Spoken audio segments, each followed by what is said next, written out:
صلی اللہ علی محمد صلی اللہ علیہ وسلم۔ اب آپ اس مبارک سلسلے کا 26واں حلقہ سماعت فرمائیں۔ 100 آدمی لے کے وہیں کھڑے ہو گئے۔ اکرمہ اچھا خدا کی قدرت ہے، ادھر سے خالد آئے، آگے وہ ہتھیار لے کے کھڑا ہے۔ حضرت خالد نے فرمایا اکرمہ عقل کرو، اور تم ایک بہادر آدمی ہو۔ بہادر آدمی اس وقت لڑتا ہے جب بہادری دکھانے کا کوئی فائدہ بھی تو ہو نا۔ یہ کیا بہادری ہے کہ سارا مکہ فتح ہو گیا، حضور کی فوجیں مکے میں داخل ہو گئیں، تم 50 آدمی لے کے کھڑے ہو مقابلہ کرنے کے لیے، ہتھیار پھینک دو، ہم تمہیں امان دیتے ہیں، یا اپنے گھروں میں چلے جاؤ۔ اکرمہ نے کہا کہ نہیں خالد، میں نہیں برداشت کر سکتا کہ اللہ کا نبی جو ہے وہ حرم میں داخل ہو اور ہم بھی زندہ ہونے کا۔ حضور تو داخل ہو گئے حرم میں، بدبخت ہو تو داخل ہو گئے۔ انہوں نے کہا نہیں میں لڑوں گا۔ حضرت خالد نے بار بار روکا۔ اب جناب اکرمہ باز ہی نہیں آتا۔ اصل میں اکرمہ ہی تو بہت بڑا بہادر آدمی تھا۔ تو خالد نے پھر ساتھیوں کو حکم دیا کہ چلو جی یہ نہیں مانتے تو چلو ٹھیک ہے، ان کو ٹھیک کرو۔ وہ تو پہلے حلے میں 23 آدمی خالد نے مار ڈالے، مسلمانوں کا ایک آدمی بھی نہ مرا۔ وہ تو اب ان کا morال جو تھا وہ بہت اونچا ہو چکا تھا، وہ فاتح تھے۔ جب 23 آدمی پھڑکے نہ جی تو اکرمہ بھاگا، یہ وہاں سے نکلا سیدھا خندہ، وہاں سے بھاگتا ہوا سیدھا جدہ بھاگ گیا۔ اس کے پاس چونکہ بہت بڑے گھوڑے تھے، تیز رفتار، وہ گھوڑے پہ بیٹھا بھاگ گیا۔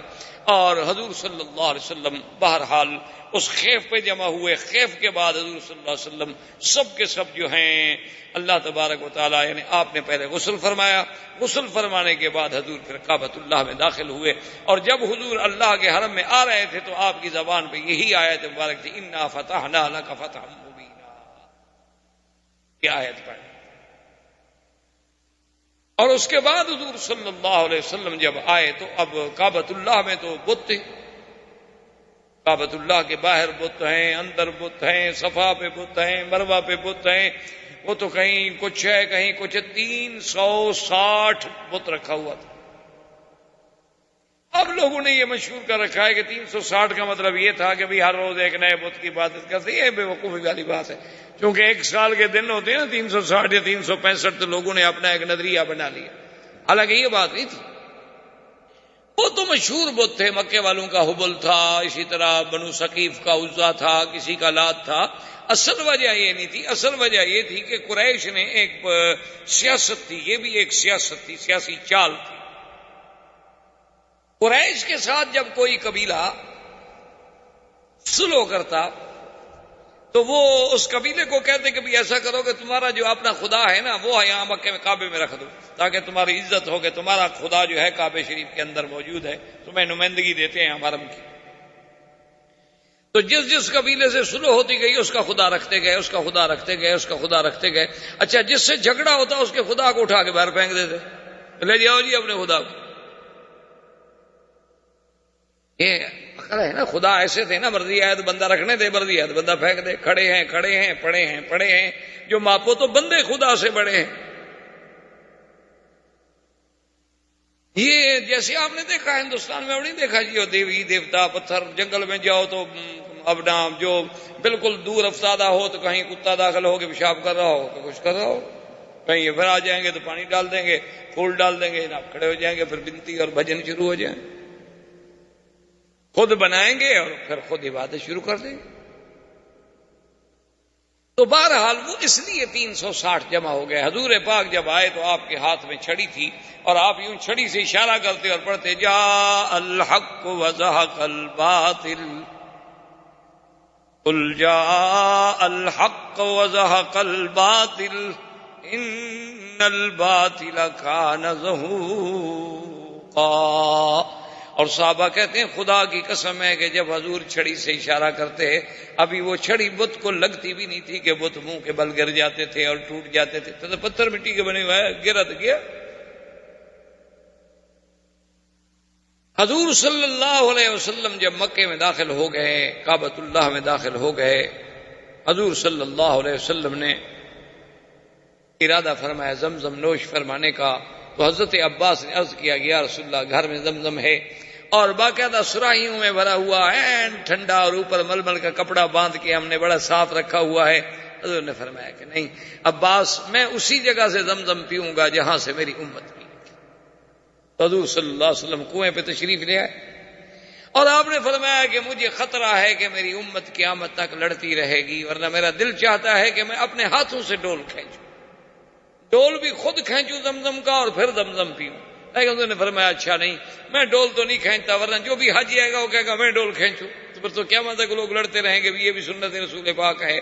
تو حضور صلی اللہ علیہ وسلم نے اپنے ہاتھوں پہ زمزم لیا اور اس کے بعد زمزم پیا، اور ایک روایت میں ہے کہ آپ نے وہ ڈول لیا اور ڈول میں آپ نے پڑھا، اپنا لعاب دہن مبارک بھی ڈالا اور پھر وہ پانی جو ہے زمزم میں ڈال دیا۔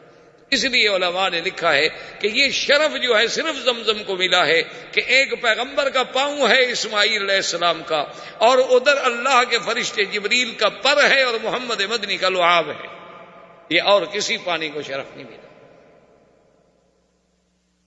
یہ صرف زمزم۔ اسی لیے محدثین کا یہ متفق فیصلہ ہے کہ جنت کے پانی سے بھی زمزم کا پانی افضل ہے، یعنی حوض کوثر کا جو پانی ہے اس سے بھی زمزم افضل۔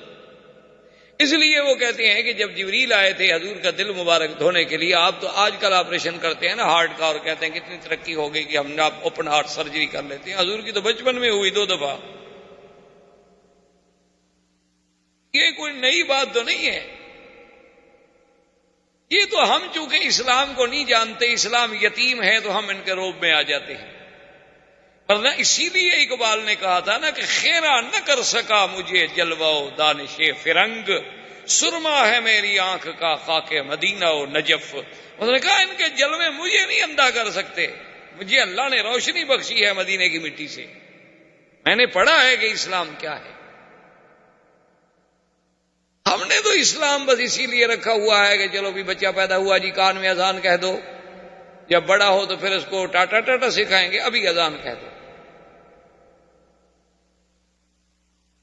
ہمارا اسلام تو بس اتنا ہے کہ اچھا جناب یہ ٹھیک ہے کہ بھئی اپنا یہ مرغی حلال ہے نا جی، ہاں انہوں نے کہا ہاں جی بالکل ماشاءاللہ مسلمان کے دکان سے خریدی ہے، سبحان اللہ، بس اس سے بڑی کوئی دلیل ہے حلال ہونے کی؟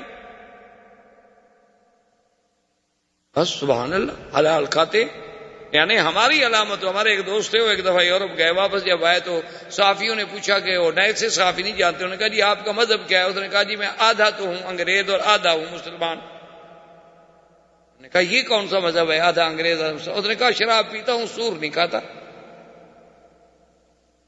کہا شراب تو میں بھی پیتا ہوں، خنزیر نہیں کھاتا۔ تو آدھا آدھے کی بات 50-50 کا مسئلہ ہو گیا نا، کہ وہ خنزیر بھی کھاتا ہے اور شراب بھی پیتا ہے، میں شراب پیتا ہوں خنزیر نہیں کھاتا، بس اتنا فرق ہو گیا۔ اور کوئی اس میں نماز وہ نہیں پڑھتا، نماز میں نہیں پڑھتا، داڑھی وہ بڑھاتا ہے، داڑھی میں بڑھاتا ہوں، سوٹ وہ پہنتا ہے، سوٹ میں پہنتا ہوں، کلب وہ جاتا ہے، کلب میں جانتا ہوں، ڈانس وہ کرتا ہے، ڈانس میں کرتا ہوں، بیوی کو لے کے باہر وہ پھرتا ہے، بیوی کو لے کے باہر میں پھرتا ہوں۔ اور ان کا مذہب ہے کیا آخر؟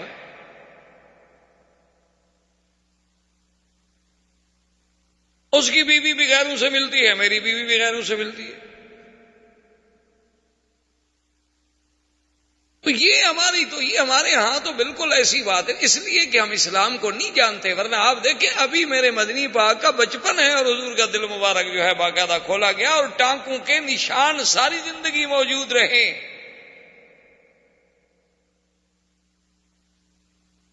ٹانکوں کے نشان جو تھے، ابھی ڈاکٹر عبدالصمد صاحب ہیں کراچی سے، وہ ہمارے بڑے مہربان ہیں، دوست ہیں، اور دل کے بہت بڑے معروف قسم کے ڈاکٹروں میں ہیں، جن کو اللہ نے بڑی عزت بڑی شہرت دی ہے۔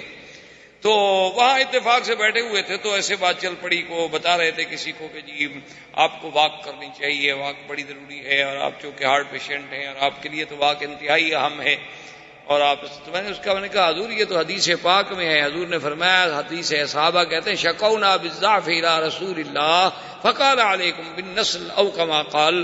صحابہ کہتے ہیں کہ ہم نے جا کے حضور سے کہا کہ حضور ہمیں ذرا کمزوری اور ویکنس محسوس ہوتی ہے، تو آپ نے فرمایا تیز تیز چلا کرو۔ 1400 سال پہلے حضور نے کہا یہ حدیث لکھ دیں، کم از کم میں وہاں آپ نے اس میں تو لگا لوں کلینک میں۔ اللہ کے بندے یہ تو احادیث میں ہے۔ اور پھر حضور نے صحابہ کو چلنے کا بھی بتایا، فرمایا تیز تیز چلا کرو، لیکن ایسے نہیں کہ پاؤں ایسے کھولے ہوئے نہیں، پاؤں جما کے رکھا کرو، زمین پر پاؤں پوری طرح جمے.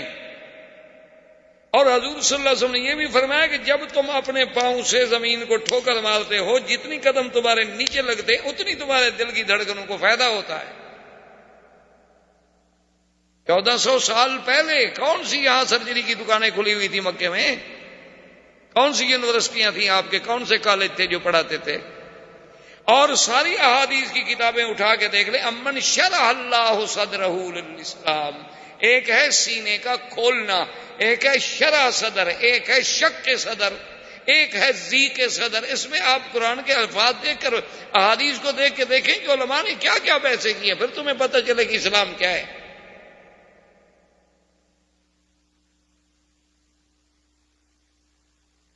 تو حضور صلی اللہ علیہ وسلم جب کعبۃ اللہ میں داخل ہوئے، آپ نے زمزم پیا. زمزم پینے کے بعد آپ نے فرمایا کہ وہ کہاں ہے عثمان ابن طلحہ شیبی؟ اچھا، عثمان ابن طلحہ اصل میں مسلمان ہو گئے. عثمان ابن طلحہ مسلمان ہو گئے، اور اسی اثنا میں ابو سفیان، حارث ابن ہشام اور اسی طرح عتبہ، یہ 3 آدمی کعبۃ اللہ کے سامنے بیٹھے ہوئے ہیں. اب دیکھ رہے ہیں ابو سفیان تو ویسے مسلمان ہو گیا تھا لیکن دل میں ابھی اسلام نہیں آیا تھا. تو ایک آدمی، حضور نے حکم دیا، فرمایا بلال اصعد علی الکعبہ، کعبے پہ چڑھ جاؤ اور اذان. اب ایمان سے کہیں، جو لوگ مسلمانوں پہ اعتراض کرتے ہیں، جی مسلمان غلام اور کنیزیں اور غلام، کوئی مذہب ہے ایسا جس نے غلام کو اتنا اونچا کیا ہو کہ کعبے پہ غلام کو چڑھا دے؟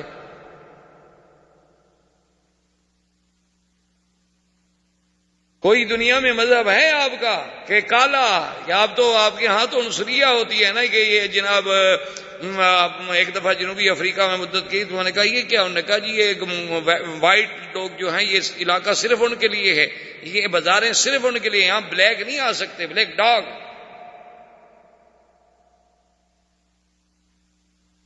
یعنی وہاں آبادیوں کی آبادیاں الگ ہیں، یہ آبادی وائٹ کی ہے، یہ کلرڈ کی ہے، اور یہ بلیک.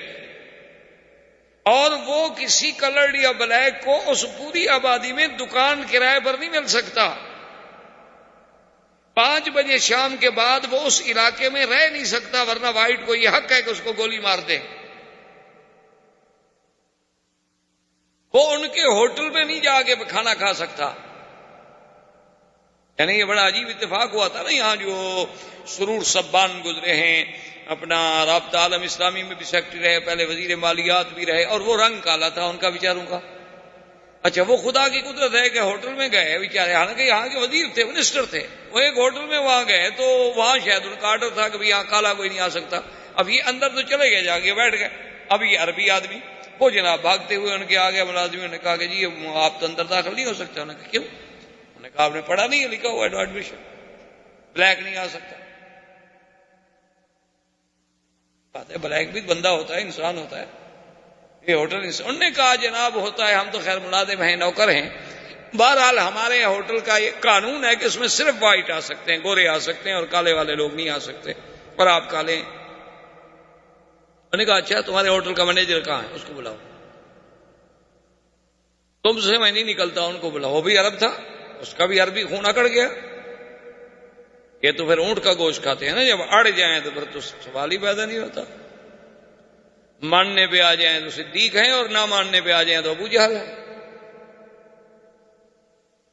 یہ تو پھر ان کی خصوصیت ہے، ان میں ڈل مل نہیں ہے. اسی لیے تو اللہ نے یہاں نبی بھیجا ہے. ہمارے علاقے میں نبی بھیجتے تو ہم تو نبی کو خدا بنا لیتے، اللہ کا کام تو راستے میں رہ جاتا نا. ہم نے تو پیروں کو خدا بنا لیا تو ہم نبی کو بخشتے. تو یہ تو جناب عجیب قوم تھی نا، اکڑ گیا. اس نے کہا بلاؤ مینیجر کو. مینیجر آ گیا. اس نے کہا کیا بات ہے، یہ کیا قانون ہے؟ اس نے کہا جی ہم کیا کریں، مالک کا آرڈر ہے. اس نے کہا ہوٹل بیچتے ہو؟ کیا قیمت ہے ہوٹل کی؟ کیا بات کر رہے ہو؟ انہوں نے کہا بات کی چکر مت کرو، مالک سے ٹیلی فون پہ بات کرو، اس کی قیمت بتاؤ، ابھی چیک لو. چیک نکال کے میز پہ رکھ لیا. اچھا، وہ قدرتاً بیچنا بھی چاہتے تھے، پریشان تھے، پارٹی بھی ڈھونڈ رہے تھے. اس نے مالک سے کہا کہ ایسا آدمی ایک آ گیا ہے کیا؟ انہوں نے کہا ٹھیک ہے مانگو اتنا پیسہ. انہوں نے کہا ٹھیک ہے اتنا ملین چیک. یہ لو چیک. بینک سے پتا کرو کہ چیک ٹھیک ہے کہ نہیں. بینک کو فون کیا؟ انہوں نے کہا عقل کی بات کرو، تو اتنا بڑا آدمی ہے عرب کا. اس نے کہا بھئی یہاں بورڈ لکھو کہ اب اس میں سفید داخل نہیں ہو سکتا۔ میں نے کہا کیوں؟ نے کہا ٹھیک ہے، جب اگر کالا داخل نہیں ہو سکتا تو اب میں یہاں لکھوں گی یہاں سفید داخل نہیں ہو سکتا۔ تم نے لکھا ہے کہ ڈاگ اور بلیک داخل نہیں، میں لکھتا ہوں کہ بندر اور سفید داخل نہیں ہو سکتا، جس جس کی شکل ان دو سے ملے باہر نکال۔ تو یہ تو عنصریت والی بات ہے نا۔ یہ دیکھیں اسلام کتنا بڑا کہ فتح مکہ ہے اور وہ عظمت۔ اچھا حضور اذان کے لیے سب سیدنا ابو بکر کو بھی تو کہہ سکتے تھے نا، ٹھنڈے دل سے سوچیں، عمر عثمان و علی کو بھی تو کہہ سکتے تھے نا، لیکن حضور نے غلاموں کو اونچا کرنا چاہا کہ کوئی قیامت تک اعتراض نہ کر سکے کہ اسلام میں غلام کا درجہ کم ہوتا ہے۔ اور حضور نے ان کو اونچا کرنا چاہا جنہیں لوگ کہتے تھے کالے ہیں۔ میں نا ہم رنگ پر نہیں جاتے، ہم تو دل پر جاتے۔ اللہ کے نبی نے بلال کو اوپر کھڑا کر دیا۔ اب جناب جب دیکھا حضرت شام نے اور عطاب ابن اسعد نے اور اکرمہ تو بھاگ گئے تھے، ان کا ایک اور عزیز بیٹھے تھے، کہنے لگا الحمدللہ، شکر ہے اللہ کا کہ میرا باپ مر گیا۔ ان اللہ اکرم ابی، میرے باپ پر اللہ نے رحمت کی کہ وہ پہلے مر گیا۔ کہ غراب الاسود، یہ کوا کالا چڑھا ہوا ہے، کعبے پر اذان دے رہا ہے، آج میرا باپ دیکھتا تو اس کا تو ہارٹ اٹیک ہو جاتا۔ دوسرے نے بھی یہی کہا، انہوں نے کہا ابو سفیان تم کیوں چپ بیٹھے ہو، تم بھی تو بات کرو، کوئی تبصرہ کرو نا۔ دیکھو بلال جن کو ہم مارتے تھے، گلے میں کپڑے ڈال کے گھسیٹا کرتے تھے، کعبے پہ چڑھا ہوا ہے، کہتے ہیں اللہ اکبر اللہ اکبر۔ ابو سفیان نے کہا یار میں نہیں کہتا، کوئی بات نہیں کہتے، یہ کنکریاں جو پڑی ہیں نا یہ بھی جا کے محمد مصطفیٰ کو بتا دیں گی کہ میں نے کیا کہا ہے۔ لا اقول شیئا۔ حضور جو ادھر سے گزرے تو آپ نے فرمایا تھا ادھر آؤ، تم نے یہ کہا تھا کہ میرے باپ پر اللہ نے رحمت کی کہ مر گیا۔ ابو سفیان تم نے یہ کہا تھا کہ کنکریاں بھی بتا دیں گی۔ اس نے کہا یا رسول اللہ پہلے تو میں مسلمان ہوا تھا لیکن ابھی میں دل سے مسلمان ہوتا ہوں، اشہد اللہ الہ۔ مجھے پتہ چل گیا کہ جس پیغمبر کو یہ تازہ ایک ایک سیکنڈ کی واحد خبر دے رہی ہے واقعی اس کا تعلق اللہ سے ہے، اللہ کے واحد سے، آپ جو کہہ رہے ہیں وہ سچ ہو۔ حضور نے بلایا چابی کے لیے عثمان ابن طلحہ کو۔ عثمان ابن طلحہ گھر دوڑے اپنی والدہ سے چابی لینے کے لیے۔ اس کی والدہ نے کہا عثمان کیا کر رہے ہو، چابی دے رہے ہو، حضور کو پتہ ہے حضور صلی اللہ علیہ وسلم نے چابی مانگی تھی اور تم نے نہیں دی تھی، آج پھر ہمیشہ کے لیے تمہارے خاندان سے چابی چلی جائے گی۔ اس نے کہا اماں چلو اگر نہ دے تو کیا کریں، چلو آپ بتائیں، چلو نہیں دیتے ہیں کیا کریں، پکا فتح ہو گیا ہے، اب کوئی روک سکتا ہے؟ کافی جب دیر ہو گئی تو حضور نے فرمایا حضرت عمر کو کہ جاؤ عثمان کا پتہ کرو کہاں گیا چابی لینے کے لیے، اتنی دیر ہو گئی ہے۔ تو حضرت عمر جب آئے تو باہر سے آواز دی، اس نے کہا عثمان اپنی ماں کو سمجھا دو، ہم نہیں چاہتے کہ چابی آپ سے چھینے، ماں کو بتلا دو، بڑھیا عقل کرو، چابی دے دو آرام سے۔ تو اب جناب اس نے عمر کی آواز سنی، کانپی، ڈر کے مارے جلدی جلدی چابی دی۔ تو چابی لے کے آئے، ابھی چابی لے کے یہ نہیں پہنچے تھے کہ حضرت عباس آ گئے۔ انہوں نے کہا یا رسول اللہ صلی اللہ علیہ وسلم، حضور مہربانی کریں چابی ہمیں دیں، کیونکہ کعبۃ اللہ میں تین چیزیں مہم تھی، رفادہ، سقایا اور مفتاح الکعبہ۔ رفادہ کا معنی کہ جو باہر سے لوگ آئے ان کو سنبھالنا، اور سقایا کا معنی ان کو زمزم پلانا، اور چابی جو ہے مفتاح کعبہ جس کا، یہ تین اہم اعزاز تھے کعبۃ اللہ کے جن کو ملتے۔ رفادہ اور سقایا تو پہلے ہی عبد المطلب کے گھر میں تھی، تو انہوں نے کہا یا رسول اللہ اگر آپ چابی بھی ہمیں دے دیں تو یہ تیسرا شرف جو ہے وہ بھی آپ کے خاندان عبد المطلب کو مل جائے گا۔ حضور نے فرمایا کہ لا یا عباس، فرمایا عباس نہیں، آپ نے فرمایا کہ بالکل نہیں، بنی عبد الدار، بنو شیبہ، خذوها طالدۃ خالدۃ لا یاخذ منکم الا ظالم۔ آپ نے فرمایا کہ اے عثمان، اے بنو شیبہ، یہ لے لو چابی، میں اپنے ہاتھ سے تمہیں دیتا ہوں اور دعا کر کے دیتا ہوں کہ خالدۃ طالدۃ، ہمیشہ یہ چابی تمہارے ہاتھ میں اور تمہارے خاندان میں رہے، اور تم لوگوں سے یہ چابی کوئی نہیں چھینے گا مگر وہ جو ظالم ہے۔ کوئی ظالم بادشاہ چھینے تو چھینے، ورنہ یہ چابی ہمیشہ تمہارے گھر میں رہے گی۔ محمد بدری کی دعا ہے۔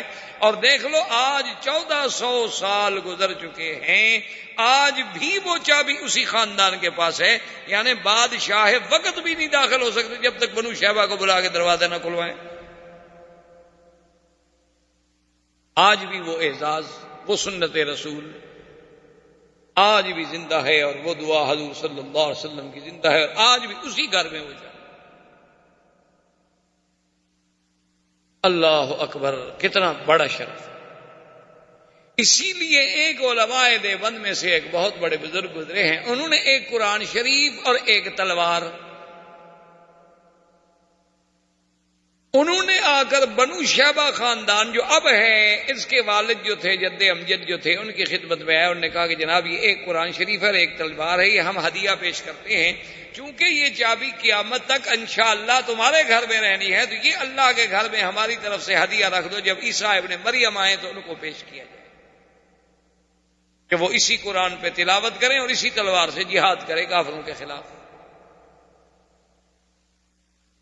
یہ تو پھر فکر ہے نا، سوچ ہے نا، حدیث کو کون سمجھے، پڑھتا تو ہر کوئی ہے نا، سمجھنے والے سمجھتے ہیں جن کو اللہ تبارک و تعالی نے عقل دی ہو۔ ایسے تو ماشاءاللہ آج ترجمہ لے کے ہر آدمی جس سے بھی پوچھو کہتا ہے جی میرے پاس بخاری شریف کا ترجمہ ہے، میں بخاری شریف پڑھتا ہوں، ماشاءاللہ شکر ہے اللہ کا۔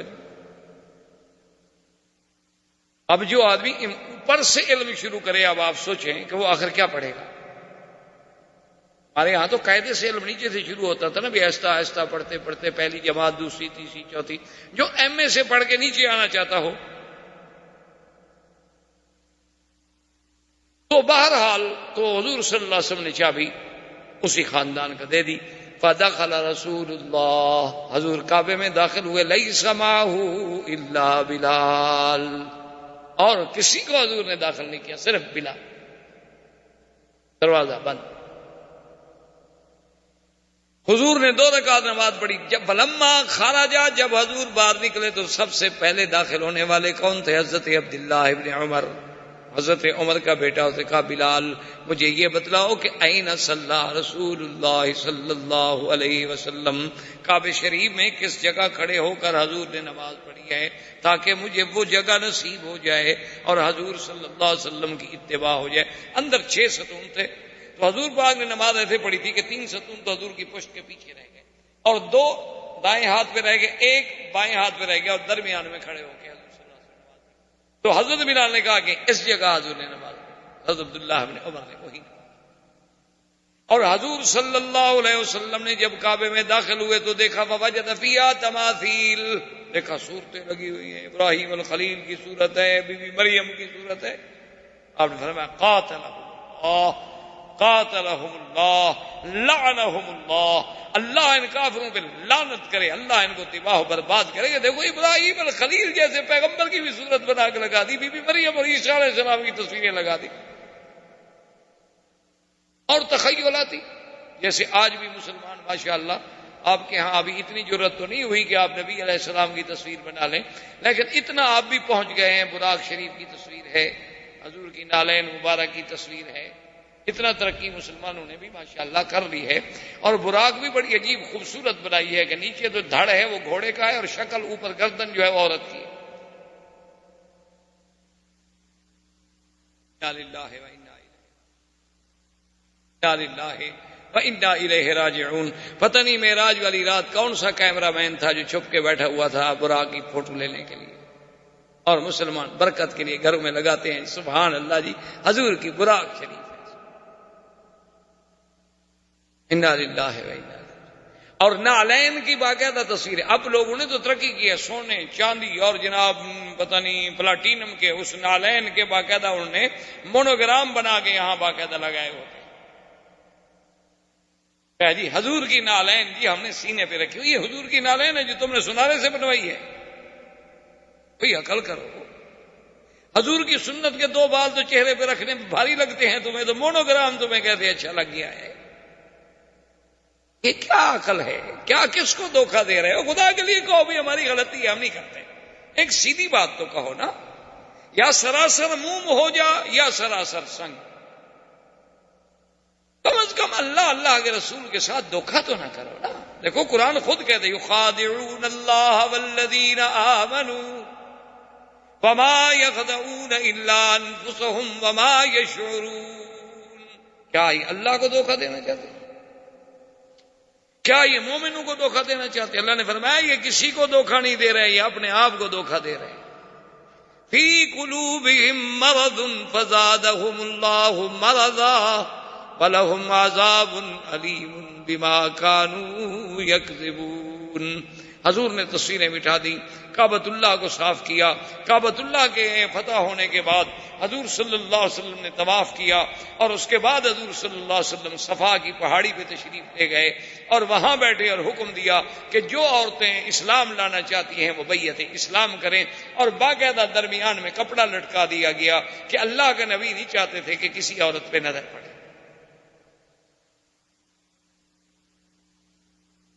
اب خدا کی شان یہ ہے کہ وہ ہندا جس کے بارے میں حکم تھا نا کہ جہاں ملے قتل کر دو، کہ وہ تو سخت دشمن تھی نا اسلام کی اور حضور کی. اب ہندا کہتی ہے کہ میں نے کہا میں کیسے بچوں، اگر میں حضور کے سامنے چلی گئی نا حضور مجھے تو معاف نہیں کریں گے، اور پتہ بھی لگ چکا تھا کہ میرے لیے تو آرڈر ہو چکا ہے. تو عورتوں میں چھپ کے ہندا بھی چلی آئیں اور آ کے بیٹھ گئیں. حضور صلی اللہ علیہ وسلم نے اس آیت مبارک جو اللہ نے قرآن میں نازل کی تھی اس کے مطابق بیعت شروع کی کہ یا ایھا النبی اذا جاءک المؤمنات یبایعنک علی ان لا یشرکن باللہ شیئا ولا یسرقن ولا یزنین ولا یقتلن اولادہن. اللہ کے نبی کو اللہ نے حکم دیا کہ جب عورتیں بیعت کریں تو سب سے پہلے بیعت یہ ہے کہ اللہ یشرکن باللہ شیئا، اللہ کے ساتھ کسی کو شریک. حضور نے فرمایا کہ بایعکن علی اللہ یشرکن باللہ شیئا، اور حضرت عمر کو درمیان میں کھڑا کیا حضور پاک نے کہ میں جو کہوں تم زور سے کہتے جاؤ تاکہ عورتیں سنتی جائیں اور عورتیں کہتی جائیں. تو جب حضور نے کہا کہ بیعت کرو کہ اللہ کے ساتھ شرک نہیں کریں گے تو ہندا سے صبر نہ ہو سکا. کی بیوی تھی، حضور کی چچی ہے، قریش خاندان کی ہے، کوئی مذاق. اس نے کہا حضور شرک کیا کریں گے، آج جن خداؤں کا یہ حشر ہوا ہے کعبہ شریف میں ان کو پھر ہم شریک بنائیں گے اللہ میاں کا، ان کے پلے میں کچھ ہوتا تو آج ہماری مدد نہ کرتے. نے کہا حضور آپ نے فرمایا انت ہند، تم ہند ہو، ابی سفیان کی بیوی ہو. اس نے کہا کہ ہاں یا رسول اللہ ولکنی اسلمت اشہد ان لا الہ الا اللہ اشہد انک رسول اللہ. حضور ہوں میں ہند لیکن میں تو کلمہ پڑھ چکی. حضور نے فرمایا ہند تمہاری قسمت ہے، تم نے پہلے کلمہ پڑھ لیا، اب کلمہ پڑھ لیا ہے تو بس ٹھیک امان. حضور نے فرمایا دوسری شرط یہ ہے کہ ولا یسرقنا، کہ چوری نہ کریں، بیعت کرو. اس نے کہا حضور اور چوری تو ہم نہیں کرتے لیکن کبھی کبھی خامد کا پیسے اٹھا لیتی ہوں. کبھی کبھی حضور خامد کے پیسے اٹھا لیتی ہوں. آپ جانتے ہیں ابو سفیان جو ہے وہ خرچ کے پیسے نہیں دیتا پورے، تو جب ضرورت پڑتی ہے آپ نے فرمایا اتنا اٹھانا عورت کو جائز ہے، اگر خامد خرچ پورا نہ دے تو اتنے پیسے اس کے اٹھا سکتی، یہ چوری نہیں ہوتی. حضور نے فرمایا ولا یزنین، بیعت کریں کہ زنا نہیں کریں گی. تو بی بی ہندا جوش میں آ گیا، اب تزن الحرمۃ یا رسول اللہ، کھڑی ہو گئی. یا رسول اللہ کیا بات ہے، آپ ہم سے بیعت لے رہے ہیں کہ زنا نہ کریں، زنا نہ کریں. کوئی شریف عورت کبھی زنا کر بھی سکتی ہے؟ ایسی بات ہم سے کیوں آپ وعدہ لے رہے ہیں؟ زنا تو اتنا گھنونا اور گندا کام ہے کہ کوئی غلام، کوئی کنیز، کوئی نکرانی، کوئی گندی قسم کی بے نسل کی عورت وہ جا کے سوچ سکتی ہے. حرہ عورت جو ہو کسی شریف خاندان کی نسل والی عورت، وہ کبھی سوچ سکتی ہے کہ اس کا بدن اس کے شوہر کے علاوہ کسی کی نظر پڑے؟ آپ اس بیعت کی لینے کی کیا ضرورت ہے؟ ہم تو زنا کا سوچ ہی نہیں سکتے. اللہ کا حکم ہے بیعت لینی ہوگی. یعنی اس زمانے میں شریف عورت کا کردار یہ تھا، کافر ہونے کے باوجود زنا نہیں کرتی تھی. اور آج مسلمانوں کا کردار ذرا خود سوچ لیں. آج تو سب سے بڑی تعریف یہ ہوتی ہے کہ سوشل عورت ہے، بڑا سوشل حلقہ بڑا وسیع ہے. پتہ نہیں مردوں کا حلقہ تو وسیع نہیں ہوتا، پتہ نہیں عورتوں کے وسیع کیسے ہو جاتے. انا للہ و انا الیہ راجعون. اور کیا کہہ سکتے ہیں، غیرت نام ہے جس کا گئی تیمور کے گھر سے. جب غیرت ہی نہ رہے تو پھر جو مرضی ہے کھا. اذا لم تستحی فاصنع ما شئت. جب حیا نہ رہے تو جو مرضی ہے کرو. پھر لوگ اپنی عورتوں کو خود ہی لے جاتے, اپنی بیٹیوں کو خود نہیں سودے کرتے, اپنی بہنوں کے خود پیسے لے کے نہیں بیچ آتے. جب عزت نہ رہے, غیرت نہ رہے, یہ تو غیرت. آپ نے فرمایا ولا یقتلن اولادہن ولا یأتین ببہتان یفترینہ بین ایدیہن وارجلہن ولا یأسینک فی معروف فبایعہن واستغفر لہن اللہ. اور میرے مدنی آپ ان سے بیعت لیں کہ یہ اولادوں کو قتل نہیں کریں گی. حضور نے فرمایا, نے کہا یا رسول اللہ ربیناہم صغارا وقتلتہم کبارا. حضور آپ ہم سے تو بیعت لے رہے ہیں کہ عورتوں اولادوں کو قتل نہ کریں, ہم نے جن کو پالا تھا آپ نے تو بدر میں اڑا دیا, اس کے مارے گئے تھے نا بدر میں. یعنی دیکھیں نا, آخر چچی ہے, ایک ایک بات پر سامنے بات کر رہی ہے اللہ کے نبی, اور حضور ہر بات سن. رحمت دو جہاں کے چہرے پہ کوئی بل ہی نہیں کہ بھی چاچی ہے, اب کیا کلمہ پڑھ چکی ہے اور بڑی ہے. چاچی اور ماں میں کیا فرق ہوتا ہے؟ جو کہہ رہی ہے کہنے دو, سننے دو, اس کے بھی جذبات ہیں, اس کے جذبات بھڑکے ہوئے نکلنے.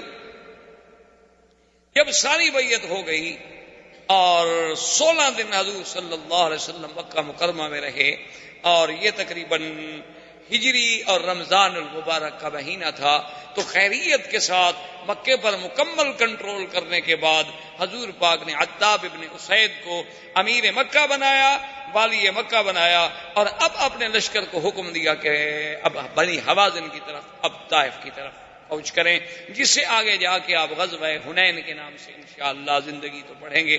وما علینا الا البلاغ. برادران اسلام, واجب الاحترام بزرگوں, دوستوں, بھائیوں, عزیز نوجوانوں, الحمدللہ اللہ تعالی کی فضل و منت و احسان سے سرکار دو عالم, سید دو عالم, سیدنا محمد الرسول اللہ صلی اللہ علیہ وآلہ وسلم کے سیرت طیبہ کے سلسلے میں یہ دروس کا سلسلہ جاری ہے,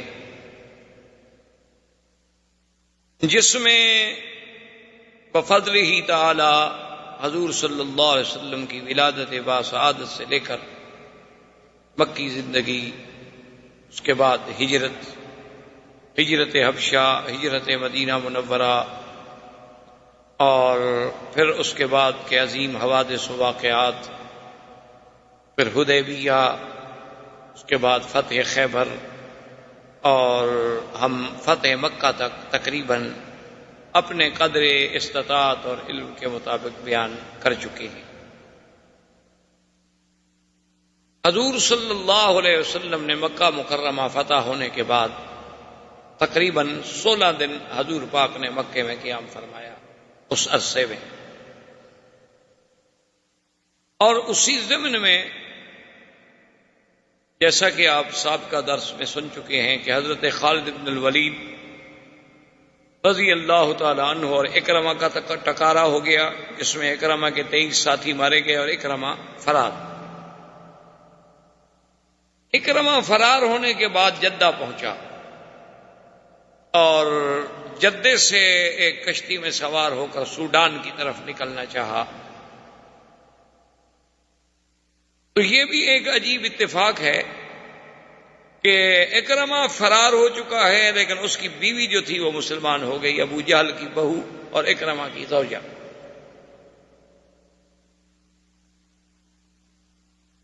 جب وہ اسلام لے آئی تو اس نے جا کر حضور اکرم صلی اللہ علیہ وسلم کی خدمت میں درخواست کی کہ یا رسول اللہ, میں مسلمان ہو گئی ہوں,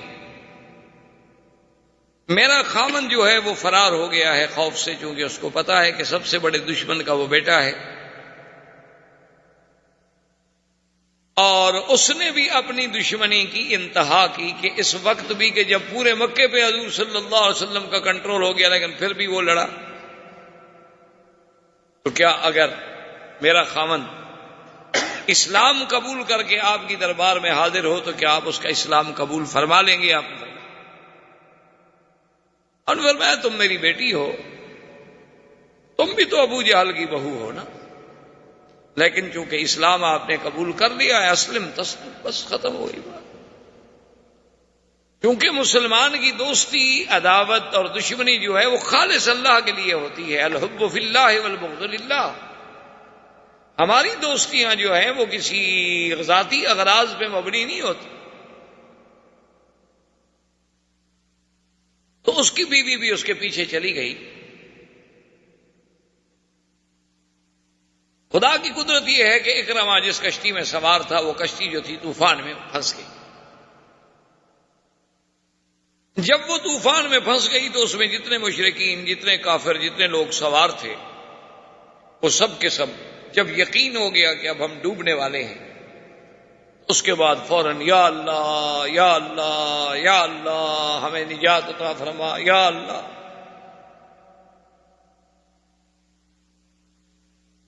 حضرت اکرمہ کے دل میں فوراً ایک بات اللہ نے ڈالی کہ یہ کیسے لوگ ہیں بھائی، اب جب یہ ڈوبنے کے قریب آ گئے تو اب ان کو نہ اپنے خدا یاد ہے، نہ لات یاد ہے، نہ منات یاد ہے، نہ حبل یاد ہے، نہ عزا یاد ہے۔ اب تو یہ اسی خدا کو پکار رہے ہیں جس کے پکارنے کی دعوت محمد رسول اللہ صلی اللہ علیہ وسلم دیتے ہیں، اور اسی کو قرآن مبارک نے کئی مقامات پر ذکر بھی فرمایا ہے کہ فَإِذَا رَكِبُوا فِي الْفُلْكِ دَعَوُا اللَّهَ مُخْلِصِينَ لَهُ الدِّينَ، کہ جب یہ کشتی میں سوار ہوتے ہیں اور کشتیاں پھنستی ہیں پھر تو خالص اللہ کو پکارتے۔ فَلَمَّا نَجَّاهُمْ إِلَى الْبَرِّ إِذَا هُمْ يُشْرِكُونَ، اور جب ہم ان کو نجات دے کے کنارے پہ پہنچا دیتی ہیں پھر شرک شروع کر دیتے۔ تو بہرحال حضرت اکرمہ کہتے ہیں کہ دخل الاسلام فی قلبی، اسلام میرے دل میں داخل ہو۔ میں نے کہا جھوٹے ہیں سب، جب مصیبت کا وقت آتا ہے تو اس خدا کو پکارتے ہیں، اور جب مصیبت سے نکل جاتے ہیں تو پھر ان کو اپنے چھوٹے چھوٹے خدا یاد آ جاتے ہیں۔ تو وہ ابھی دوسرے کنارے پہ نہیں گئے اور طوفان کی وجہ سے کشتی واپس آ گئی، جدے میں اترے، لیکن وہ کہتے ہیں میں نے دل میں فیصلہ کر لیا اور میری بیوی پہنچ گئی۔ اس نے کہا کہ اکرمہ جئت الیک بالامان، میں تمہارے پاس آئی ہوں اور محمد رسول اللہ نے آپ کو امان دے دی ہے، لا تخف، ڈرو نہیں۔ اس نے کہا اچھا مجھے امان تو حضور نے دے دی، اچھی بات ہے، لیکن میرے دل میں بھی اسلام گھر کر گیا، مجھے بھی پتہ لگ گیا ہے کہ سچا دین جو ہے وہ اسلام ہے۔ یہ تو سب لوگوں نے ایک تخیلات ہیں، لوگوں کے اپنے بنائے ہوئے کچھ باتیں ہیں، ورنہ اس کا حقیقت سے کوئی تعلق۔ کوئی ایسی حقیقت ضرور ہے جو ہر بندے کو کسی نہ کسی مقام پہ جا کے مجبور کرتی ہے کہ اس کے دماغ سے، دل سے ایک نہ ایک دفعہ نکلتا ہے اللہ۔ تو حضرت اکرمہ آ گئے، حضور کی خدمت میں حاضر ہوئے اور اسلام قبول کر لیا۔ ففرح رسول اللہ، حضور بہت خوش، کیونکہ آخر ایک بڑا آدمی تھا، بڑے آدمی کا بیٹا تھا اور ایک بہادر آدمی تھا۔ ایسے لوگ، بڑے بڑے لوگ جو جائیں نا، جب سیدھے ہو جائیں تو پھر چھوٹے لوگ تو بہت جلدی ٹھیک ہوتے۔ اسی اثناء میں عبداللہ ابن سعد ابن ابی السرح، جس کا واقعہ آپ پہلے پڑھ چکے ہیں کہ مسلمان تھا اور کاتب الوحی تھا، حضور کا کاتب تھا اور اللہ کا قرآن لکھتا، لیکن مرتد ہو گیا، کافر ہو گیا، اور واپس آنے کے بعد یہی وہ آدمی تھا جس نے مشورہ دیا تھا بنی بکر اور بنی خزاع کی لڑائی کے بعد کہ بدیت ادا کر دو۔ یہ مرتد ہو گیا اور کافروں کو آ کر یہ کہتا تھا کہ بھئی وہ قرآن پاک جو ہے وہ تو جیسے حضور پہ وہ میں بھی لکھ سکتا ہوں۔ تو یہ ان آدمیوں میں شامل تھا جن میں حضور نے اعلان کیا تھا کہ ان 10 آدمیوں کو اس پناہ نہیں ملے گی، وَلَوْ أَنَّهُمْ مُعَلَّقُونَ بِأَسْطَارِ الْكَعْبَةِ، کعبۃ اللہ کے اگر غلاف کے نیچے بھی کھڑے ہوں تو ان کو قتل کیا جائے۔ ان میں ایک یہ بھی تھا۔ یہ دوڑا ہوا حضرت عثمان کے پاس، چھپتا چھپتا چھپتا حضرت عثمان کے پاس پہنچا اور کہنے لگا اجرنی، عثمان تم مجھے اپنی پناہ میں لے لو، باقی میں نے ارتداد کیا، میں نے کفر کیا، میں بہت شرمندہ ہوں، مجھے آج ہم نے اپنی آنکھوں سے دیکھ لیا کہ اللہ کے نبی جو فرماتے تھے وہ پورا ہو گیا، مکہ فتح ہو گیا، تو میں مسلمان ہونا چاہتا ہوں۔ حضرت عثمان عبداللہ ابن سعد ابن ابی سرا کو لے کر حضور صلی اللہ علیہ وسلم کے خیموں کی طرف چلے. حضرت عمر کی نظر پڑی تو انہوں نے کہا کہ لوگو علیکم بعدو اللہ، پکڑو اس اللہ کے دشمن کو. یہ تو وہ آدمی ہے جس کو امان نہیں ہے. لیکن اتنی دیر میں حضرت عثمان اس کو لے کر حضور صلی اللہ علیہ وسلم کے خیمے کے دروازے پہ پہنچ گیا اور زور سے کہا کہ یا رسول اللہ، یا رسول اللہ، یا محمد صلی اللہ علیہ وسلم، انی اجرتہ، میں نے اس کو اجیر بنایا، میں نے اس کو پناہ دے دی. اب چپ ہو. حضور نے کوئی لفظ نہیں کہا. اور یہ عبداللہ ابن سعد ابن ابی سرا جس بندے کا قاتل تھا، اس کا بھائی جو ہے وہ بھی اس وقت حضور کے سامنے موجود بیٹھا ہے. اپنے بھائی کے قاتل کو دیکھا تو اس کا تو خون کھول گیا. اس نے جلدی سے کہا کہ ابسط کیا تھا کہ یا رسول اللہ، حضور ہاتھ بڑھائیں اور میں مسلمان ہونا چاہتا ہوں. حضور چپ بیٹھے، ہاتھ نہیں بڑھائے. تھوڑی دیر گزری، اس نے کہا ابسط کیا تھا کہ یا رسول اللہ، حضور ہاتھ بڑھائے، میں مسلمان بیعت کرنا چاہتا ہوں. ہاتھ دے کے کھڑا ہے، حضور نے ہاتھ نہیں بڑھایا. تھوڑی دیر گزری، اس نے پھر ہاتھ بڑھایا، کہا ابسط یا رسول اللہ بایعنی علی الاسلام، میری بیعت کریں اسلام پہ، میں اسلام قبول کرنا چاہتا ہوں. حضور نے ہاتھ، حضور چپ، خاموش. اس نے چوتھی دفعہ جب ریکویسٹ کی، حضرت عثمان نے بھی کہا کہ یا رسول اللہ، اب تو وہ اسلام لانا چاہتا ہے اور اسلام سارے گناہوں کو مٹا دیتا ہے، مہربانی فرمائیں. تو پھر چوتھی دفعہ پر حضور نے ہاتھ بڑھایا اور اس کو اسلام پہ بیعت کر لی. لیکن حضور ناراض ہو گئے. فرمایا الیس منکم رجل رشید، اتنے لوگ بیٹھے ہوئے، تم میں کوئی بھی عقل والا آدمی نہیں تھا؟ ہم نے کہا کہ کیا بات ہے؟ اس نے کہا کہ میں نے جب اس نے 3 دفعہ ہاتھ بڑھایا، میں ہاتھ نہیں دے رہا، میں اس کی بیعت قبول نہیں کر رہا، تو اللہ کے بندے تم چپ کر کے بیٹھ گئے، اٹھ کے تلوار نہیں مار دی کہ گردن اڑا دو. اب اس کے مقتول کا جو بھائی بیٹھا، اس نے کہا واللہ یا رسول اللہ لو اشرتنی بعینی، حضور خدا کی قسم ہے، میرے تو بھائی کا قاتل ہے، میں تو بالکل زبر کر کے بیٹھا، اگر آپ تھوڑا سا مجھے اشارہ کر دیتے نا اللہ کہ میں اس کے ٹکڑے کر دیتا. حضور نے فرمایا ما ينبغي لنبي ان يكون خائنة الاعین، اللہ کے نبی کی شان یہ نہیں ہوتی کہ وہ آنکھوں سے لوگوں کو اشارے کرے. بس تم سمجھ جاتے تو سمجھ جاتے، نہیں سمجھے تو اس کی قسمت، وہ بچ گیا. اللہ کا نبی کسی کے ساتھ یہ نہیں کر سکتا کہ لوگوں کو آنے دے مجلس میں اور لوگوں کو آنکھوں سے اشارے کر. یہ نبی کی شان نہیں ہوتی. اللہ کے پیغمبر جو کہتے ہیں صاف کہتے. اسی دوران میں صفوان ابن امیہ بہت بڑا سردار تھا، اور یہ بھی ان لوگوں میں ہے جس کو قتل کا حکم تھا کہ اس کو معافی نہیں ملے. اس کی بیوی اس نے کہا یا رسول اللہ، اگر ابو جہل کے بیٹے کو امان مل سکتی ہے، اگر اکرمہ کو امان مل سکتی ہے یا محمد صلی اللہ علیہ وسلم، تو صفوان کو بھی تو پھر مہربانی کریں، وہ اس سے بڑا دشمن تو نہیں ابو جہل سے. حضور نے فرمایا اچھا اگر صفوان بھی اسلام قبول کرے تو میں امان دے دوں گا. اس نے کہا رسول اللہ اتنی سخت شرط نہ رکھے، میں جانتی ہوں میرا خامن جو ہے نا اس کو بڑا بغض ہے اسلام سے، وہ اسلام قبول نہیں کرے گا، آپ اس کو کچھ عرصے کے لیے مہلت دے دیں، شاید وہ اسلام لے. حضور نے فرمایا کہ اچھا 4 مہینے کے لیے میں امان دیتا ہوں. اس نے کہا یا رسول اللہ اس کی آپ کے ساتھ بڑی دشمنی ہے، بڑی عداوت ہے، وہ میری بات نہیں مانے گا، کوئی نشانی مجھے عطا فرما دیں. حضور پاک نے ایک روایت میں آتا ہے کہ اپنی پگڑی مبارک رحمت دو جہاں دشمن ہے، سب سے بڑا دشمن ہے، جس کی سزائے موت کا پروانہ جاری کر چکے ہیں. لیکن ایک عورت آتی ہے، اس کی بیوی آتی ہے، آ کے فریاد کرتی ہے، حضور فریاد سن لیتے ہیں، 4 مہینے کی امان دے دیتے ہیں، پھر اس دشمن کے اطمینان کے لیے پگڑی اتار کے دے دیتے. کوئی مثال ہے دنیا میں آپ ایسا قائد کوئی پیش کر سکتے ہیں؟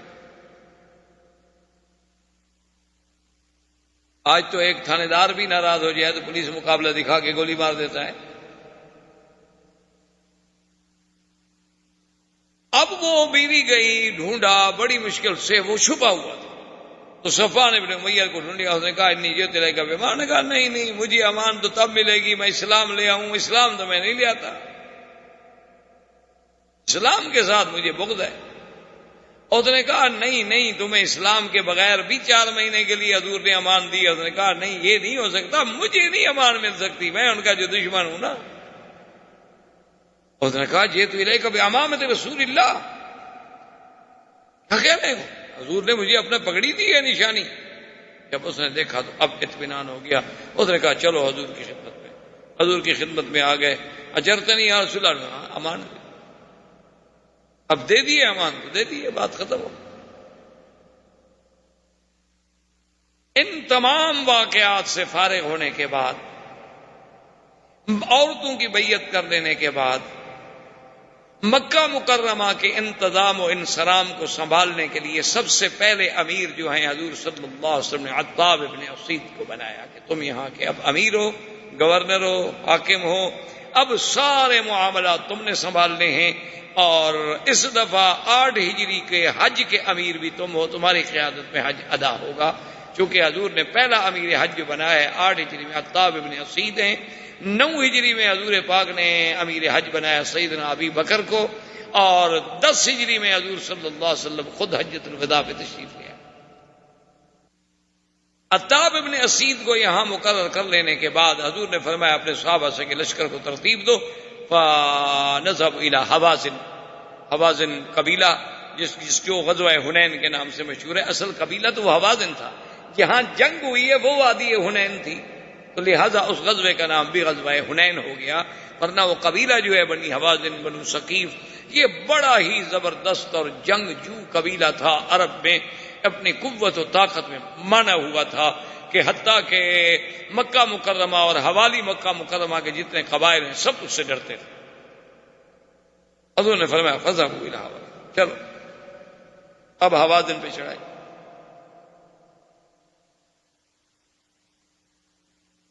اور اب جب لشکر تیار ہوا تو چونکہ 10,000 کا لشکر تو حضور کے ساتھ آیا تھا نا مکہ کی فتح کے وقت، جو آپ پہلے الحمدللہ پڑھ چکے ہیں، ایک اور پھر لوگ قبائل آتے گئے، مسلمان ہوتے گئے، تقریباً 12,000 کا لشکر۔ اور بنو حوازن جو تھے ان کو بھی پتہ چلا کہ بھی مکہ فتح کرنے کے بعد پہلے بھی تو حضور کا رخ جو ہے مدینہ منورہ سے ہماری طرف تھا، اور پھر عین ہمارے سرحدوں پہ آنے کے بعد یکدم آپ مکہ کی طرف بدل گئے، تو ہمیں حضور معاف تو نہیں کریں گے، مقابلہ تو ہوگا۔ لہذا ان نے بھی اپنی مکمل تیاری کر لی، اور ان کا اصل سردار جو تھا وہ عروۃ ابن مسعود الثقفی تھا۔ یہ عروہ بڑا یہ ان لوگوں میں تھا کہ جیسے ولید ابن المغیرہ مکے میں سے تھا، عروۃ ابن مسعود جو ہے طائف میں سے تھا، جس کے بارے میں قرآن میں آتا ہے کہ کافروں نے کہا کہ اللہ میاں نے اگر وحی بھی اتارنی تھی، نبی بھی بنانا تھا اور قرآن بھیجنا تھا تو ان 2 بڑے آدمیوں پہ کیوں نہیں بھیجا گیا؟ یا ولید پہ آتا ہے، عروہ پہ آتا۔ وَقَالُوا لَوْلَا نُزِّلَ هَذَا الْقُرْآنُ عَلَى رَجُلٍ مِّنَ الْقَرْيَتَيْنِ عَظِيمٍ۔ یہ 2 بستیوں کے بڑے لوگ، ایک ولید تھا اور ایک یہ عروۃ بن مسعود تھا، جو اصل ثقیف بنو ثقیف قبیلے کا سردار تھا، لیکن اتفاق کی بات ہے یہ ان دنوں باہر تجارت کے لیے شام گیا ہوا تھا، یہ موجود نہیں تھا طائف۔ اب انہوں نے مشورہ کیا کہ بھئی ہمارا اصل سردار تو ہے نہیں، اب ہم کس کو سردار بنائیں؟ تو انہوں نے مالک ابن عوف، 24 سال کی عمر تھی، لیکن یہ بھی ان کے سرداروں کا بیٹا تھا، اسی پر سب نے اتفاق کر لیا کہ یہ ذہین بھی ہے، جوان بھی ہے اور جنگی مہارت بھی رکھتا ہے، تو مالک ابن عوف کو ہم سربراہ بنا۔ اس نے حکم دے دیا، اس نے کہا بنو ثقیف دیکھو بات سنو، اب یہ جنگ جو ہے نا یہ تو فیصلہ کن جنگ ہے، اب یہ وہ جنگ نہیں کہ کون جیتے کون ہارے، اب یہ بے عین ہی جیسے آج کل حالات بنے ہوئے ہیں نا، بہرحال دعا تو ہم یہی کرتے ہیں خدا کرے کہ جنگ نہ ہو، کیونکہ کوئی بھی مسلمان جنگ تو نہیں چاہتا، دعا تو ہماری یہی ہے کہ خدا کرے انڈو پاک میں جنگ نہ ہو۔ لیکن اگر خدا نہ کرے جنگ ہو گئی تو یہ پھر 65 اور 71 کی جنگ نہیں ہوگی.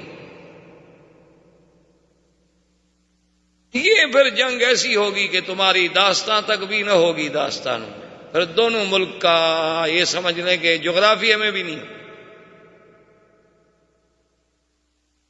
کیونکہ اب دونوں جو ہے نا جی وہ اس طرح اللہ معاف کرے اللہ معاف کرے اللہ معاف کرے ایٹمی صلاحیتوں سے ہمکنار ہو چکے ہیں.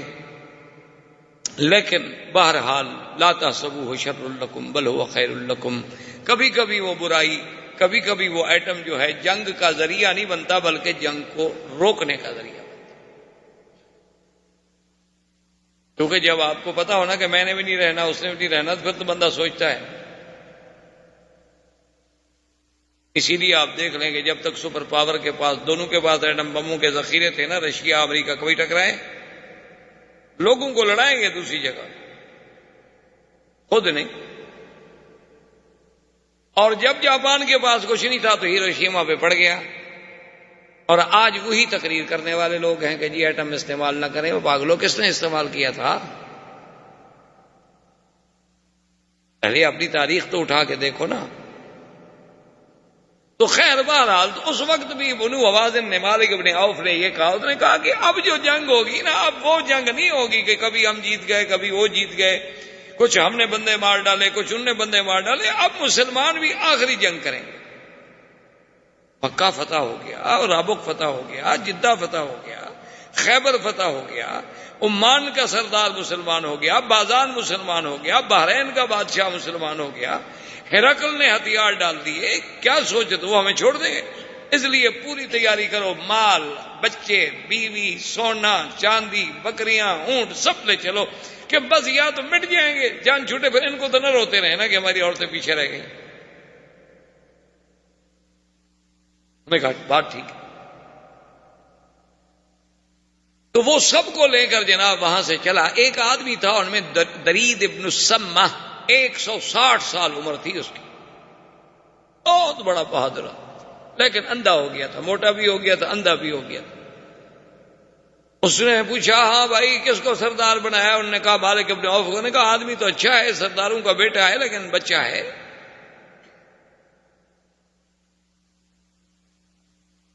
اس نے کہا کیا حکم دیا؟ اس نے کہا یہ حکم. نے کہا ٹھیک ہے، اب جو ہونا تھا ہو گیا، تمہارا سردار ہے حکم دے چکا ہے، لیکن مجھے لے چلو مالک ابن عوف کے پاس.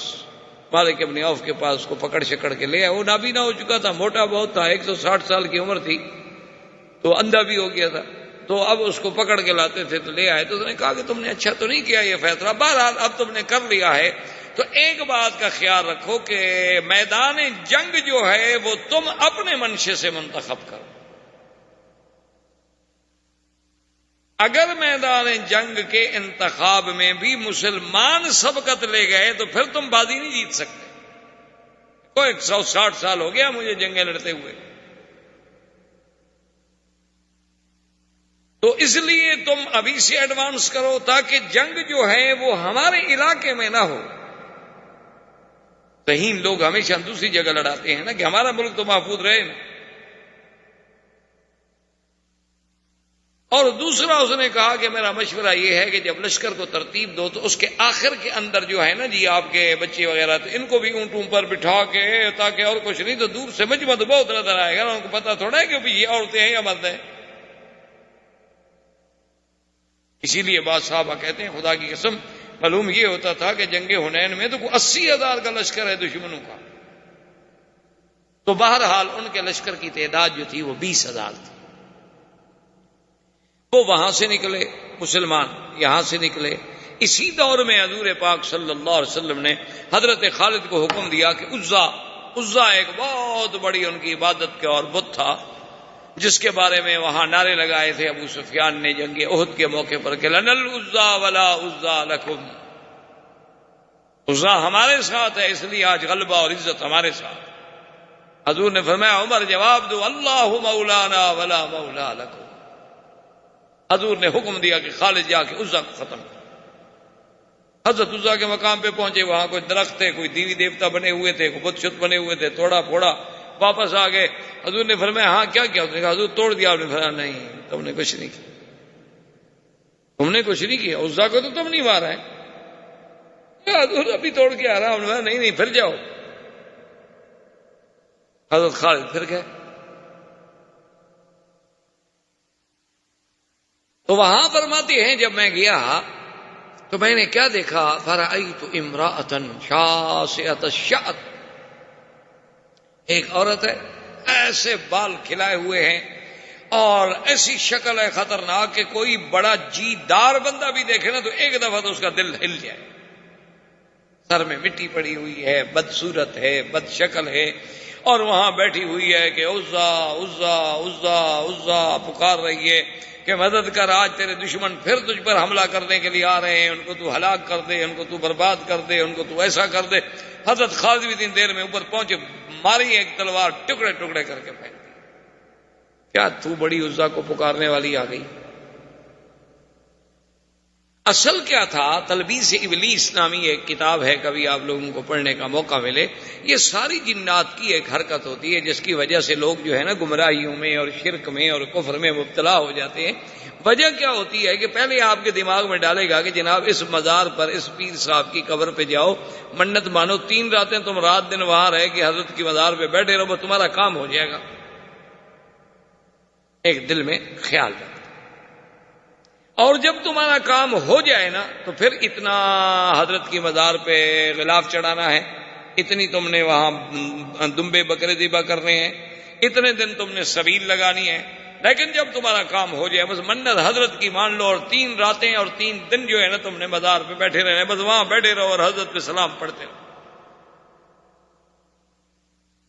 اور ساری رات بیٹھنا ہے, جاگنا. اب جناب آدمی بیٹھے ہوئے, تھوڑی سی نیند کا ذرا غلبہ, انسان ہے, غلبہ ہوتا ہے, تو وہ شیطان خود جو ہے چھپ کر آواز دیتا ہے کہ میرے مرید فلاں جاؤ, تمہارا کام ہم نے کر دیا.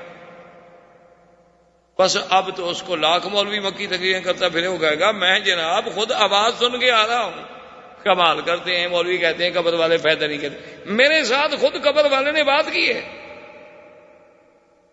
بس وہ تو پھر پکی گمراہی میں گیا نا جی. اس کو تو اللہ اب نکال لے تو نکال لے, ورنہ کوئی مولوی کی تقریر اثر نہیں کرتا.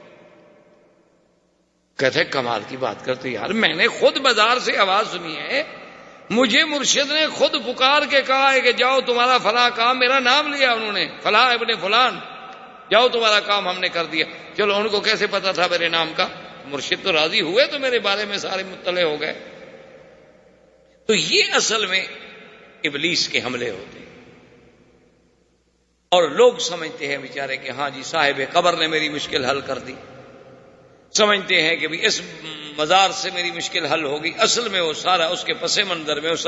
اچھا پھر جنات کے پاس اتنی طاقت ہے کہ 1 سیکنڈ میں, ابھی آپ ان کو یہاں سے بیٹھے بیٹھے کہیں پاکستان چلے جائیں گے, جو کہیں لے کے 1 منٹ میں آ جائیں گے. اچھا وہ ایسا ویسا کام بھی آپ کا کرا دیتے ہیں, دوسرے کو ڈرا دیا, اٹھا کے پھینک دیا, مار دیا, اور ڈر گیا, کام ہو گیا آپ کا. انہوں نے کہا ٹھیک ہے, دیکھو نا مرشد نے جو کہا تھا نا بالکل اسی طرح. اور اس نے اچھا کبھی کبھی یہ کہتے ہیں اچھا بھی تم میرے مرشد مرید ہو, تم جاؤ اور فلاں وظیفہ پڑھتے ہوئے جاؤ, راستے میں تمہیں ایک بکری نظر آئے گی, ڈرنا نہیں, وہ بکری خود بن جاتا ہے. کمال ہے. دیکھو جی مرشد کو قبر کے اندر پتہ لگ گیا کہ میں جب جا رہا ہوں تو فلاں جگہ مجھے بکری بھی ملے گی, دیکھو میرا پیر پہنچا ہوا. تو جب یہ عالم ہو تو اب اس کو جناب کون سی تقریریں آپ کی اثر کریں؟ اللہ تبارک و تعالی رحمت فرمائے. بہرحال تو اب جب واپس آئے خالد بن الولید تو حضور نے پوچھا ہاں ماذا عملت یا خالد, خالد کیا کیا؟ اس نے کہا حضور وہاں تو ایک ایسی عورت تھی. ہم نے کہا ہاں تلک العزا, یہی تو عزا تھا جس کو تم مار گیا, یہ باقی تو پتھر ہے. اصل تو وہی تھا شیطان الجن والانس جو عزا بن کے لوگوں کو گمراہ کر رہا تھا. اصل تو وہی تھی وہ عورت جنیہ جس کو تم نے مارا ہے. یہ تو ایک نام ہے, بت بنا ہوا ہے, تو ایک علامت ہے ظاہری, اصل تو وہ ہے. اب تم نے واقعی کام کیا.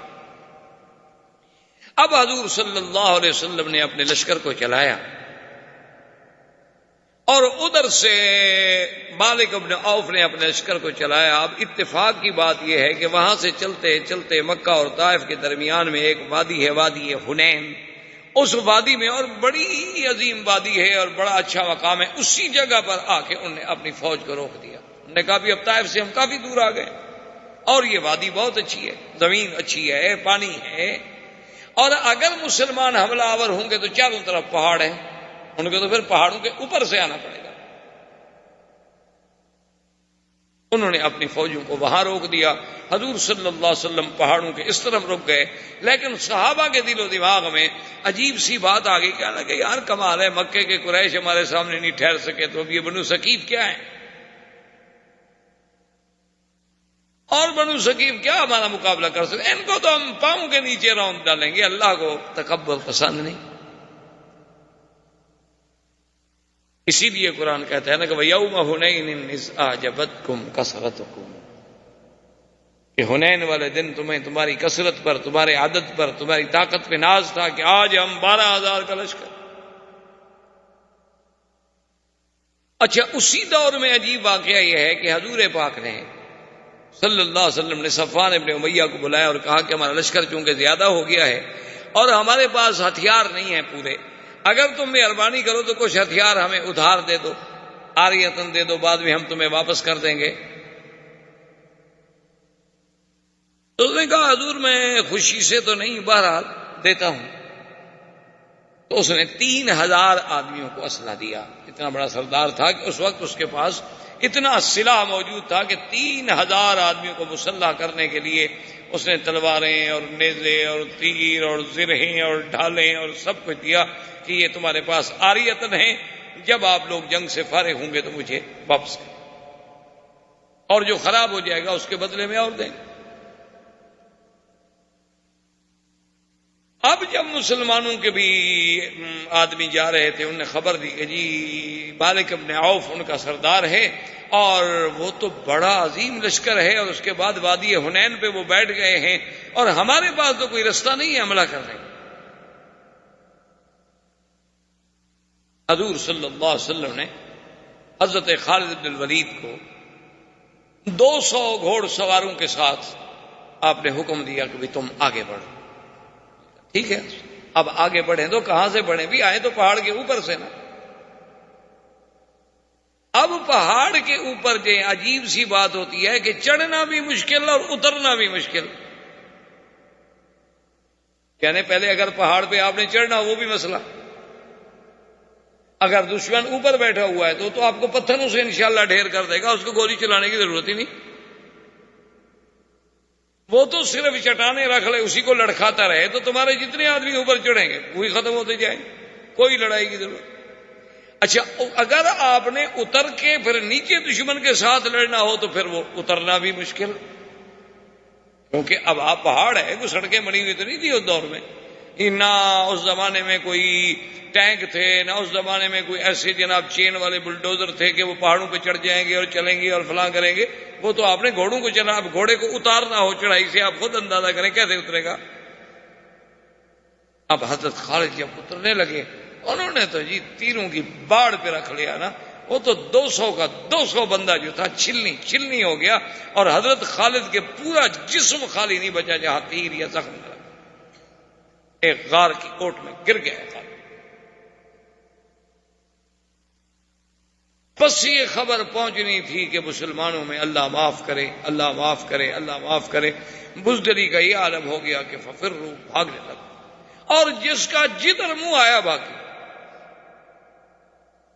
200 آدمی یک وقت پہلے حلے میں جن کا اڑ جائے، اور آگے جہاں تک نظر پڑے سب لشکر ہی لشکر دشمن کا نظر آئے تو وہ تو پھر جناب بزدلی آ گئی.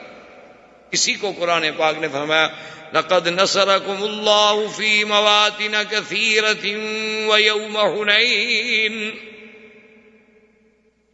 ويوم حنين إذ أعجبتكم كثرتكم فلم تغن عنكم شيئا. اللہ نے آپ کی بہت سارے مقامات پہ مدد کی، لیکن حنین والے دن جب تم لوگوں کو اپنی کثرت پہ ناز تھا وہ کثرت تمہارے کسی کام نہ آئی. وَضَاقَتْ عَلَيْكُمُ الْأَرْضُ بِمَا رَحُبَتْ، اور اللہ کی یہ وسیع زمین جو تھی تم پہ تنگ ہو گئی کہ اب کدھر جائیں. ثم ولیتم مدبرین، اور تم پھر پیٹھ دے کے بھاگے. حضور کو خبر ملی کہ یہ حال ہو گیا. دیکھ رہے ہیں صحابہ بھاگ رہے.